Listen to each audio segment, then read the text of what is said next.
हंसाय संगतगिरे निगमेश्वराय मूकं करोति वाचालं पङ्गुं लङ्घयते गिरिं यत्कृपातमहं वन्दे परमानन्दमाधवम्।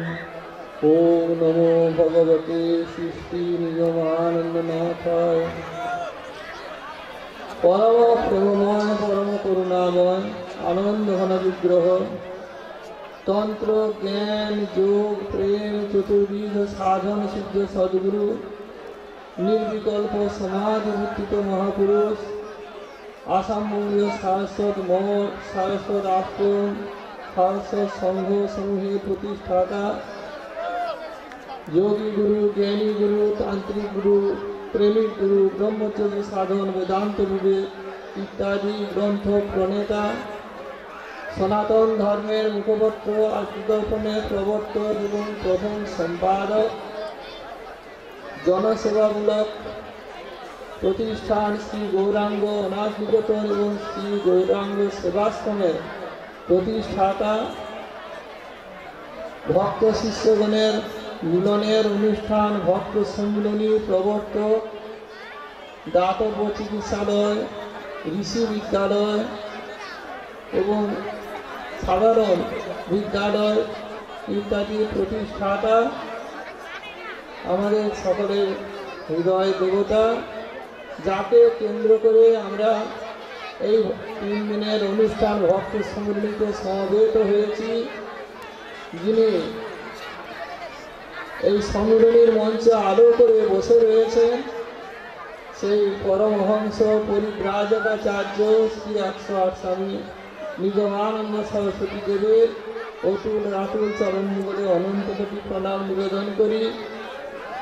গুরু শক্তি স্বরূপিণী মা সুধাংশুবালা দেবীর রাতুল চরণ যুগলে অনন্ত কোটি প্রণাম নিবেদন করি। জ্ঞানাবতার ভগবান শঙ্করাচার্য দেব যার প্রচারিত অদ্বৈত মতবাদ সমস্ত মতবাদের মধ্যে শ্রেষ্ঠ বলে প্রতিপন্ন হয়েছে সেই ভগবান শঙ্করাচার্য দেবের রাতুল চরণ যুগলে অনন্ত কোটি প্রণাম নিবেদন করি। ভগবান সম্মিলনী বাংলাদেশের 60তম অর্থাৎ হীরক জয়ন্তী বর্ষে আমরা সকলে সমবেত হয়েছি বিরাটতী ডিগ্রি কলেজ প্রাঙ্গণে। এখানে এই মঞ্চে উপস্থিত হয়েছেন আমাদের সম্মাননীয় প্রধান অতিথি ডিসি সাহেব, তাকে আমরা অন্তরে শ্রদ্ধা জানাই, এবং অন্যান্য অতিথিবৃন্দ, আমাদের আসামবঙ্গের শাসক মঠের ট্রাস্ট সভার অন্যতম সন্ন্যাসী ট্রাস্টি তথা জলপাইগুড়ি শ্রী শ্রী নিগমানন্দ শাসক আশ্রমের অধ্যক্ষ মহারাজ শ্রীমৎ স্বামী সত্যব্রতানন্দজি, এবং উপস্থিত রয়েছেন বগুড়া উত্তর বাংলার শাসক আশ্রমের প্রেমাবতার শ্রী গৌরাঙ্গ মহাপ্রভুর আদর্শকে সামনে রেখে স্বামী নিগমানন্দ সরস্বতী দেব, যিনি সর্বরূপে জগতে পরিচিত হয়েছেন। তিনি শঙ্করের মত এবং গৌরাঙ্গের পথ এই আদর্শকে প্রচার করেছেন। স্বামী নিগমানন্দ সরস্বতী দেব তিনি এই বাংলার মাটিতে জন্মগ্রহণ করেছিলেন। মেহেরপুর মহকুমার কুতুবপুরে তাঁর পিতৃভূমি ছিল। পিতা ভুবন মোহন চট্টোপাধ্যায় এবং মাতা মানিক সুন্দরী দেবীর প্রথম পুত্র সন্তান রূপে তিনি আবির্ভূত হয়েছিলেন জগতে। নলিনীকান্ত চট্টোপাধ্যায় তার ছিল পূর্বাশ্রমের নাম। তিনি জন্মেছিলেন রাধাকান্তপুরে তার মাতুলালয়ে, সেখানেই তিনি বড় হন এবং পরবর্তীকালে ঢাকায় সেখানে জুনিয়র ইঞ্জিনিয়ারিং কলেজে ওভারসিয়ারি পাস করেন। করার পরে তিনি নারায়ণপুরে সেখানে চাকরি করেন। ইতিমধ্যে তার সঙ্গে বিবাহ হয় হালি শহরের বৈদ্যনাথ মুখোপাধ্যায়ের জ্যেষ্ঠা কন্যা সুধাংশুবালা দেবীর সঙ্গে। সুধাংশুবালার সঙ্গে তার পরিণয়ের পর মাত্র 4 বছর তার এই দাম্পত্য জীবন চলেছিল। তারপর সুধাংশুবালা দেবীর অকাল প্রয়াণ ঘটে। সুধাংশুবালা দেবীর ভালোবাসাতেই নলিনীকান্ত চট্টোপাধ্যায়ের যে পরলোক অবিশ্বাস এবং ভগবানের প্রতি তার যে অনীহা সেগুলি দূরীভূত হয়ে যায় এবং ভগবানের প্রতি পরলোকের প্রতি তার বিশ্বাস আসে। তারপর যখন তিনি মারা যান তখন নলিনীকান্ত চট্টোপাধ্যায় তিনি নারায়ণপুরে তাঁর জরিপের কাজকর্ম দেখছেন। সন্ধ্যার সময়ে হেরিকেন জ্বালানো, এমন সময় দেখছেন হেরিকেনের আলো আস্তে আস্তে করে কমে যাচ্ছে এবং সেই আলো কমার কারণ খুঁজতে গিয়ে যখন সামনের দিকে তাকান দেখেন তার পত্নী সুধাংশুবালার ছায়ামূর্তি সেখানে দাঁড়িয়ে রয়েছে। তিনি অত্যন্ত বিস্মিত হলেন যে যাকে আমি কিছুদিন আগে কুতুবপুরে রেখে এসেছিলাম সে একাকী কীভাবে এখানে এলো। তখন তাকে জিজ্ঞাসা করছেন তুমি এখানে কিভাবে একাকী এলে, কিন্তু কোনো উত্তর না দিয়ে তখন তার সেই ছায়ামূর্তি বিলীন হয়ে যায়, মিলিয়ে যায়। তখন তিনি চিন্তাগ্রস্ত হয়ে পড়েন যে না জানি সুধাংশুবালার কিছু অসুবিধে ঘটলো কিনা। পরের দিন সকালে তার পিতৃদেবের পাঠানো টেলিগ্রাম যেখানে তিনি লিখেছেন যে বৌমা অসুস্থ, তুমি তাড়াতাড়ি বাড়িতে ফিরে এসো। কিন্তু সেই সময়ে তার কাজের চাপ ছিল, পূজার কয়েকদিন আগে তিনি যেতে একটু দেরি করলেন। তিনি যখন বাড়িতে গেলেন তখন শুনলেন মাত্র কয়েকদিনের জ্বরেতে সুধাংশুবালা দেবী মারা যান এবং মৃত্যুর সময় বলে গেছেন সে যেন আর বিবাহ না করে তাকে নৈষ্ঠিকপূর্ণ সাধন করতে বলো। মাত্র 12-13 বছর বয়সে তার বিবাহ হয়েছিল, 16 বছর বয়সে তার প্রয়াণ ঘটে। সে এত শাস্ত্রীয় কথা জানলো কি করে? এটি তার মনে একটা আশ্চর্য ভাবের সৃষ্টি করল। সেখানেও কয়েকবার ধরে সুধাংশুবালার ছায়ামূর্তি তিনি দর্শন করেছেন, তার পায়ের মুখরের ধ্বনি শুনেছেন। তার মন চঞ্চল হয়ে যাওয়ায় তিনি নারায়ণপুরে আবার ফিরে আসেন। সেখানে সুধাংশুবালা একদিন আবির্ভূত হয়ে বলছেন যে তুমি যে বাড়ি থেকে চলে এলে শ্রাদ্ধ না করে, তো আমার শ্রাদ্ধ করলে না, তুমি চলে এলে যে? তখন তিনি বললেন আমার পিতা রয়েছেন, তিনি শ্রাদ্ধ করবেন। তারপর সুধাংশুবালা উত্তর দিলেন যে তুমি শ্রাদ্ধ করলে আমার যতটা আনন্দ হতো, যতটা তৃপ্তি হতো, বাবা করলে কি ততটা তৃপ্তি হবে? তখন বললেন যে কালকেই তো তোমার শ্রাদ্ধ দিন। নলিনীকান্ত বলছেন আমি আর কি করব বলো? অর্থাৎ মৃত্যুর পরে সেই তার ছায়ামূর্তি সুধাংশুবালা যেন আবার সেই সশরীরে আবির্ভূত হয়ে তার স্বামীর সঙ্গে কথা বলছেন। এই আমাদের অদ্ভুত ঘটনা এগুলি ঠাকুরের জীবনে ঘটেছিল। তখন তিনি বলছেন যে কালকে তুমি আমার উদ্দেশ্যে কিছু ফল মিষ্টি দিয়ে নিবেদন করো, এতেই আমি তৃপ্তি পাব। পরের দিন তিনি সেই বাজার থেকে মিষ্টি এবং ফল নিয়ে এসে সেই রেখাবিতে করে সাজিয়ে যখন তাকে আহ্বান করছেন যে সুধাংশুবালা তুমি এসে এটি গ্রহণ করে আমাকে কৃতার্থ করো, কিন্তু সে আর আসে না। তখন তিনি ভাবলেন যে কালকের হয়তো অনেক চিন্তার ফলেতে মনে ভ্রমেতে তাকে দেখেছিলাম এবং তার সঙ্গে কথোপকথন করেছিলাম, সে মিথ্যা, আমি এই মিষ্টি এবং ফল খেয়ে নেব। তারপর যেই তিনি হাতে তুলে মুখে দিতে যাচ্ছে এমন সময় সুধাংশুবালা আবার সেই অকস্মাৎ আবির্ভূত হয়ে তার হাত চেপে ধরে বলছেন যে এটা আমার উচ্ছিষ্ট হয়েছে, তুমি হচ্ছে আমার উচ্ছিষ্ট তুমি নেবে কি করে? ফেলে দাও, এটি গঙ্গায় ফেলে দাও। তারপর তার সুধাংশুবালার প্রতি যে আকর্ষণ, সে আকর্ষণ তীব্র থেকে তীব্রতর হয়ে উঠল। তিনি ভাবছেন যে সুধাংশুবালা ইচ্ছা করলে আমার কাছে এসে দেখা দিতে পারছে, কিন্তু আমি তো ইচ্ছা করলে সুধাংশুবালাকে দেখতে পাই না, এর কি কোনো সমাধান নাই? বিভিন্ন জায়গায় তিনি অনুসন্ধান চেষ্টা করলেন যে তাকে কিভাবে ফিরে পাওয়া যায়। মরা মানুষ যিনি মরে গিয়েছেন তাকে আবার এই পৃথিবীতে ফিরিয়ে আনতে চাইছেন নলিনীকান্ত চট্টোপাধ্যায়। আশ্চর্যজনক ঘটনা, কিন্তু এও সম্ভব হয়। ঠাকুরের জীবনে আমরা তা দেখেছি। তিনি থিওজফিক্যাল সোসাইটিতে গেলেন, সেখানে প্ল্যানচেট মিডিয়াম ক্লিয়ার ভয়েন্স, হিপনোটিজম ইত্যাদি শিখলেন। সুধাংশুবালার গলার স্বর শুনলেন এবং সেখান থেকে ফিরে এলেন। পূর্ণানন্দ স্বামীর সঙ্গে দেখা হলো। তিনি ডাব কলেজে প্রফেসর ছিলেন, ম্যাথমেটিক্সের প্রফেসর ছিলেন। পূর্ণচন্দ্র দত্ত, তিনি সন্ন্যাস নিয়ে পূর্ণানন্দ স্বামী নামে তিনি পরিচিত হয়েছিলেন। তার কাছে এসে বললেন যে আমার স্ত্রীকে আমি কিভাবে আবার ফিরে পেতে পারি। তখন তিনি বলছেন, দেখো, স্ত্রীরোগ মাত্রেই তুমি জগৎজননীর অংশ সম্ভূতা। তুমি যদি জগৎজননীকে সাধনা করে আনতে পারো বা তার কাছে প্রার্থনা করতে পারো, তবে তোমার স্ত্রীকে ফিরে পেতেও পারো। তাহলে আমাকে দীক্ষা দিন, আমি তোমার গুরু নই। পূর্ণানন্দ স্বামী বললেন, তোমার গুরু নির্দিষ্ট রয়েছে, তুমি যথাসময়ে মন্ত্র পাবে।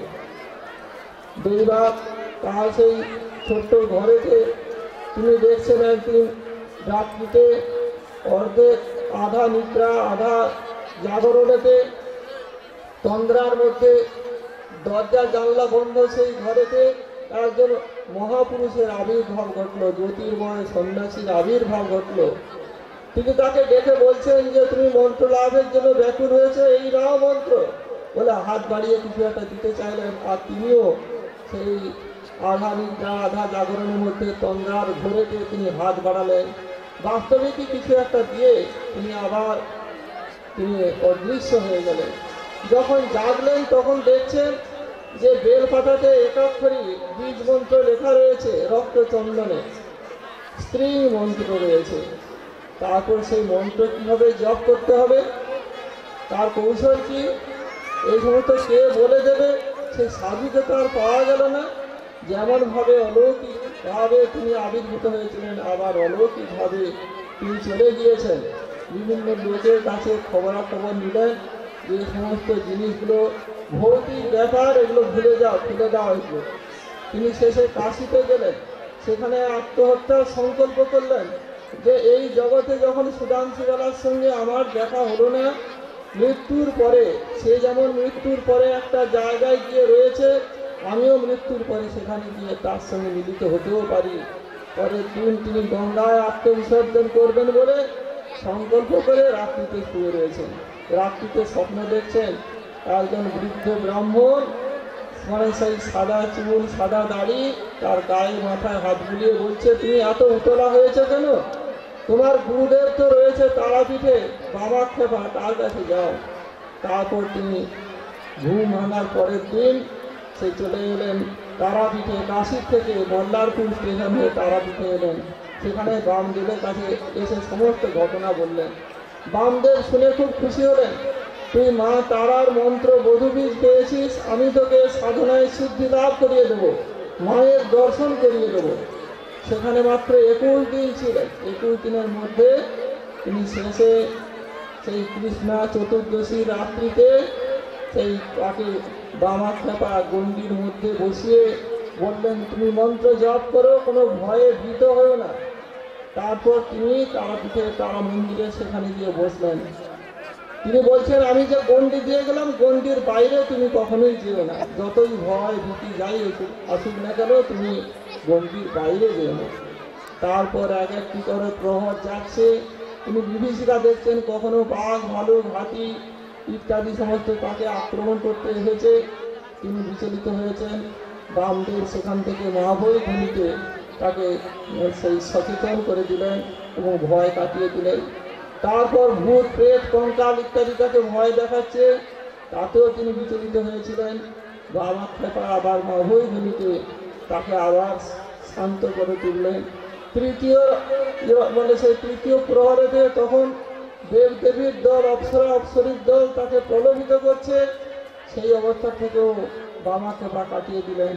চতুর্থ প্রহরে তিনি দেখছেন তার শরীরের থেকে তরল জ্যোতি নির্গত হয়ে এক সুন্দর রমণী মূর্তি, মাতৃমূর্তি আবির্ভূত হলেন, হয়ে বলছেন যে বৎস, তুমি জপ সমর্পণ করো, তোমার সাধনায় সিদ্ধি লাভ হয়েছে। তিনি তাকিয়ে দেখলেন যে অবিকল সুধাংশুবালা যেন দাঁড়িয়ে রয়েছে, তার থেকে অনেক উজ্জ্বল মানবী বেশে তার যে ত্রুটিগুলি ছিল সেগুলো কিছুই নাই। সুন্দর একদম দিব্য মূর্তিতে সুধাংশুবালা দাঁড়িয়ে রয়েছে। তিনি আশ্চর্য হলেন, হয়তো তার সাধনাকে পণ্ড করার জন্য তিনি এইরকম রূপ ধারণ করে হয়েছেন। তিনি বললেন, তুমি কে? যে আমি তোমার ইষ্টদেবী তারা, আমি সত্যি করে বলছি আমি তারা, তুমি বর গ্রহণ করো। তারপরে জপ সমর্পণ করলেন এবং বর চাইলেন যে যখনই আমার স্মরণ হবে, যখনই তোমাকে দেখতে চাইব, তখনই যেন এই মূর্তিতেই তোমাকে দেখতে পাই। মা বললেন তথাস্তু। তারপর তার স্বরূপ দর্শন করতে চাইলেন এবং সেই স্বরূপ দেখালেন মা তাকে। তারপর তার কর্মক্ষেত্রে এলেন, যখনই স্মরণ করেন তখনই সুরাংশীবালাকে দেখতে পান, তার সঙ্গে কথা বলেন বা তার সঙ্গে গল্প গুজব করেন, কিন্তু তাকে যখনই ধরতে যান তখনই তার শরীরে এসে মিলিয়ে যায় এবং তিনি মূর্ছিত হয়ে যান। আবার রামাক্ষেপার কাছে এসে এর তত্ত্ব জানতে চাইলেন। রামাক্ষেপা বললেন, তুমি জ্ঞানের সাধনা করো, মা বলেছেন তোমাকে বৈদিক সন্ন্যাস গ্রহণ করতে হবে, তবে গিয়ে তুমি এর তত্ত্ব জানতে পারবে। আবার সেই সন্ন্যাসের সাধনার জন্য চাকরি ছাড়লেন, ঘর বাড়ি ছাড়লেন, তিনি চলে গেলেন সেই পুষ্করে পশ্চিম ভারতে। সেখানে সচ্চিদানন্দের সঙ্গে তার আলাপ হলো এবং তার আশ্রমে থেকে তিনি প্রায় 8 মাস সেখানে কাটালেন ব্রহ্মচর্য জীবন গ্রহণ করে। শেষে তার গুরুদেব সন্তুষ্ট হয়ে তাকে সন্ন্যাস দিলেন, নাম দিলেন স্বামী নিগমানন্দ সরস্বতী। তারপর গুরুর আদেশে তিনি বিভিন্ন জায়গায় পরিক্রমা করলেন। বিশেষ করে ভারতের 4টি ধাম, 4 প্রান্তে রয়েছে। বদ্রিকাশ্রমে রয়েছে যোশী মঠ, পশ্চিমে রয়েছে সারদা মঠ, দ্বারকাতে সারদা মঠ, দক্ষিণে রয়েছে রামেশ্বরে শৃঙ্গেরি মঠ এবং পূর্বে রয়েছে পুরীতে গোবর্ধন মঠ। সমস্তগুলি পরিক্রমা করলেন এবং গুরুর কাছে এসে বললেন যে আমার তো অপরোক্ষ অনুভূতি হলো না, এখনো তো আমার সেই ব্রহ্ম সম্বন্ধে, তত্ত্ব সম্বন্ধে আমার সম্পূর্ণ জ্ঞান বা সম্পূর্ণ তত্ত্ব আয়ত্ত হয়নি। তখন তিনি বললেন, তোমাকে নির্বিকল্প সমাধি তোমাকে গ্রহণ করতে হবে, তোমাকে যোগের সাধনা করতে হবে। শরীর শুদ্ধ হলে শরীরের মধ্যে তুমি সেই ঈশ্বরকে, ভগবানকে দেখতে পাবে। আবার যোগীগুরুর সন্ধানের জন্য সেখান থেকে চলে এলেন কলকাতা। কলকাতা থেকে কামাখ্যা থেকে কিছু সাধুর সঙ্গে পরশুরাম তীর্থে, সেই পরশুরাম তীর্থে তিনি অসুস্থ হয়ে পড়লেন। সেখানেই তার সঙ্গী যারা তাকে ছেড়ে দিয়ে চলে এলো। সেইখানেই তিনি কয়েকদিন পরে যোগীগুরু সুমের দাসের সঙ্গে তার সাক্ষাৎ হয় এবং সুমের দাসজি তাকে যোগের কৌশলগুলি শিখিয়ে দিলেন, কীভাবে যম, নিয়ম, আসন, প্রাণায়াম, সাধনা সেই সমস্ত শিখতে হয়, ধারণা, ধ্যান, সমাধি এগুলো কীভাবে শিখতে হয় তার কৌশলগুলি শিখিয়ে দিলেন। বললেন যে তুমি এখানে থেকো না, তুমি যাও বাংলায়, সেখানে গিয়ে কোনো জমিদারের বাড়িতে থেকে সেই সমস্তগুলি অভ্যাস করো। এবং এমনিভাবেই তিনি এক জমিদারের বাড়িতে গেলেন। সেখানে কিছু অসুবিধে হওয়ার ফলে তিনি চলে এলেন। তিনি সেই কামাখ্যাতে, সেখানেই তিনি সবিকল্প সমাধি এবং নির্বিকল্প সমাধি লাভ করলেন এবং জগৎগুরুর কাছ থেকে দুইভাবে তিনি দীক্ষিত হলেন। তারপর সেখান থেকে কাশীতে এলেন। কাশীতে মা অন্নপূর্ণার সাক্ষাৎ হলো। অন্নপূর্ণা তাকে বললেন, তুমি তন্ত্র সাধনায় সিদ্ধি লাভ করেছ, জ্ঞানের সাধনায় সিদ্ধি লাভ করেছ, যোগের সাধনায় সিদ্ধি লাভ করেছ, কিন্তু তুমি এখনো প্রেমের সাধনা, ভাবের সাধনা করনি, তুমি এখনো অপূর্ণ রয়েছ। তারপর তার মুসৌরি পাহাড়ে গৌরীমার কথা মনে পড়ল। সেখানে গিয়ে তিনি ভাবের সাধনায় সিদ্ধি লাভ করলেন।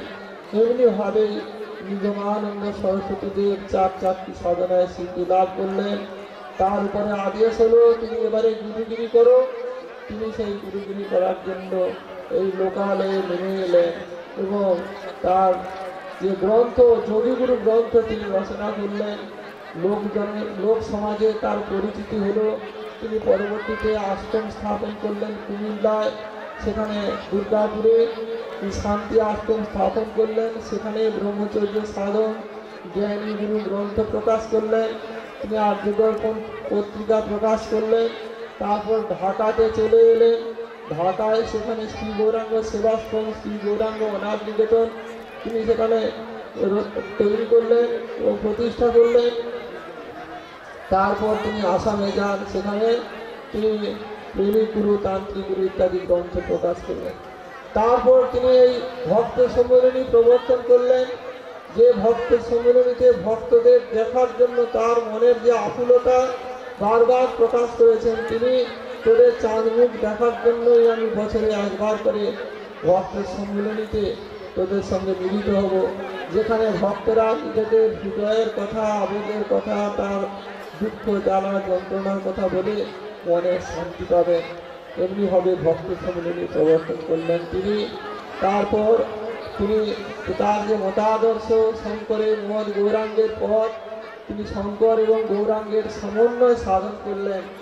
গৌরাঙ্গের ভক্তিভাব, সেবার ভাব, সেই ভাবের ভিতর দিয়ে, গুরু সেবার ভিতর দিয়ে, ভগবানের সেবার ভিতর দিয়ে যে অদ্বৈত জ্ঞান, ব্রহ্মজ্ঞান, আত্মজ্ঞান, স্বরূপ জ্ঞান লাভ হয়, সেই কথাটি প্রচার করলেন স্বামী নিগমানন্দ সরস্বতী দেব।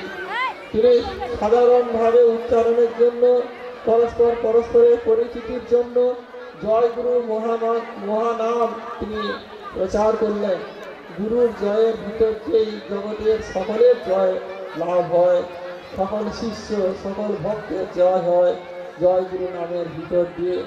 এমনিভাবেই তিনি সনাতন ধর্ম প্রচারের জন্য তিনি ঋষি বিদ্যালয় স্থাপন করেছিলেন, তিনি আর্যদর্পণ পত্রিকা প্রচার করেছিলেন, এবং যার ফলেতে আমাদের ঠাকুর মহারাজের যে উদ্দেশ্য ব্যাপক প্রচারিত হচ্ছে। এবং তিনি চেয়েছিলেন আদর্শ গৃহস্থ তৈরি করতে। আদর্শ গৃহস্থ জীবনের থেকেই ব্রহ্মচারীরা তারা সমস্ত উপকৃত হয়, বানপ্রস্থীরা উপকৃত হয়, সন্ন্যাসীরা উপকৃত হয়। তিনটি আশ্রম নির্ভর করে থাকে, তিন আশ্রমের লোকেরা নির্ভর করে থাকে গৃহস্থদের উপরে। কাজেই গৃহস্থরা যদি আদর্শ জীবন যাপন করে, তারা যদি সৎ প্রকৃতির হয়, তারা যদি সৎ জীবন যাপন করে, তবে গিয়ে সেই পুরনো যে ঋষি যুগ, সে শান্তির যুগ, আনন্দের যুগ আবার ফিরে আসবে, এই বিশ্বাস তিনি রাখেন। এবং তাই আদর্শ গৃহস্থ জীবন গঠনের কথা বলেছেন তিনি পরস্পর ভাব বিনিময়ের কথা বলেছেন, তিনি সৎ শিক্ষা বিস্তারের কথা বলেছেন, তিনি বলেছেন শিব জ্ঞানে জীব সেবার কথা। যদি তার মূল আদর্শ, মানুষের মধ্যে মাধব রয়েছেন, নরের মধ্যে নারায়ণ রয়েছেন, বা জনতার মধ্যে জনার্দন রয়েছেন, সমস্ত জীবের মধ্যে যে শিব রয়েছেন, এই বোধকে তিনি জাগিয়ে তুলেছিলেন স্বামী নিগমানন্দ সরস্বতী দেব।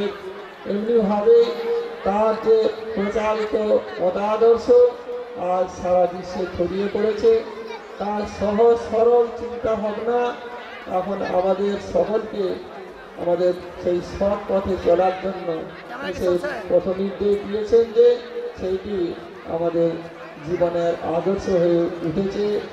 বহু বহু মানুষ তার মতো সদ্গুরু আশ্রয় গ্রহণ করে জীবনকে ধন্য করেছেন, যিনি ইহলোক পরকালের মাঝখানে যে বিভেদ, সেই বিভেদটা ঘুচিয়ে দিয়েছেন। খালি চোখে তিনি সমস্ত লোকের খবর তিনি রাখতে পারতেন, সমস্ত লোকের জীবকুলকে, সেখানকার প্রাণীদের তিনি দেখতে পেতেন, এবং মানুষের দেখার সঙ্গে সঙ্গেই তার অতীত ভবিষ্যৎ সমস্ত জীবনের তথ্য তার নখদর্পণে এসে যেত। তিনি বিভূতি প্রকাশ করেননি, কিন্তু তিনি চেয়েছিলেন যে আমি ভালোবাসার ঠাকুর, আমাকে তোমরা ভালোবাসো, ভালোবাসলেই আমি খুশি হব, এবং আমার সমস্ত জ্ঞানরাশি তোমাদের মধ্যে সঞ্চারিত হয়ে যাবে। তাই ভালোবাসার ঠাকুর আমাদের সে প্রেমের সাধনার কথা বলে গিয়েছেন, ভালোবাসার সাধনার কথা বলেছেন। জীবকে ভালোবাসতে হবে, প্রাণীকে ভালোবাসতে হবে, সবাইকে ভালোবাসতে হবে। পুত্র কন্যাকে যেমন ভালোবাসি, তেমনি প্রতিবেশীকে ভালোবাসতে হবে। সমাজের সকল জীবের প্রতি ভালোবাসাকে আমাদের অন্তরে মূলধন করতে হবে, তবে যে ঠাকুর নিগমানন্দের কৃপা আশীর্বাদ আমরা লাভ করতে পারবো, আমাদের জীবন ধন্য হবে। এই বলে আমার বক্তব্য এখানে শেষ করছি। সবাই ভালো থাকুন, আনন্দে থাকুন, এবং ঠাকুর নিগমানন্দ সম্বন্ধে জানবার চেষ্টা করুন। দেখবেন জীবনে শান্তি পাবেন, আনন্দ পাবেন। জয় গুরু, জয় মা। জয় জয় শ্রী গুরু ব্রহ্মানন্দ।